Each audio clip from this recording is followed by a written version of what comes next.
Live, the news on NBC6 at 5 starts now. Tonight, we're learning the family of the child who was killed on Valentine's Day in Homestead has hired a lawyer. They're planning on suing the driver who lost control and crashed into a 3-year-old. NBC6 reporter Arlene Bornstein has the details. They held a press conference at the very site where they last were with their 3-year-old boy who was killed by an out-of-control driver. Now this family is announcing a lawsuit to bring some resolution to this case. It's common sense at this point. He should have never been in that car. They should have never hired him. And Anthony should still be alive.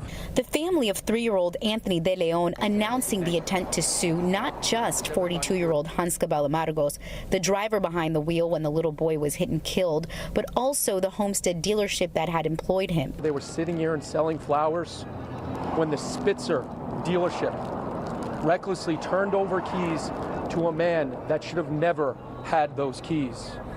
A man that had a criminal record, including a DUI, and had shown them that he could not be trusted. The DUI on his record is from 2007, nearly 13 years ago. He also has an unresolved speeding ticket from last November. The firm is now investigating the crash, looking into negligence and wrongful death. The Spitzer Homestead dealership will not comment. However, in an exclusive phone interview with Amargos, he tells us he was working at Spitzer the day of the crash, testing cars, when he lost control of a 2019 Dodge Ram. His back tires were going like that, and I saw the car going like that. Amargos tells us a car cut him off on US 1 just about 100 yards from the dealership. He says he accidentally stepped on the accelerator, not the brakes. Amargo has not been ticketed or charged in the accident, and no clear-cut cause has been released by the Florida Highway Patrol. The family, however, says something must be done. A mother heartbroken. I feel when I go to my room, I'm gonna see my baby, or if I go to the kitchen, when I turn around, that he's gonna be there, but he's not.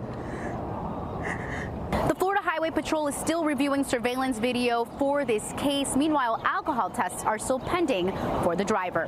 Reporting from Homestead, Arlene Bornstein, NBC6 News.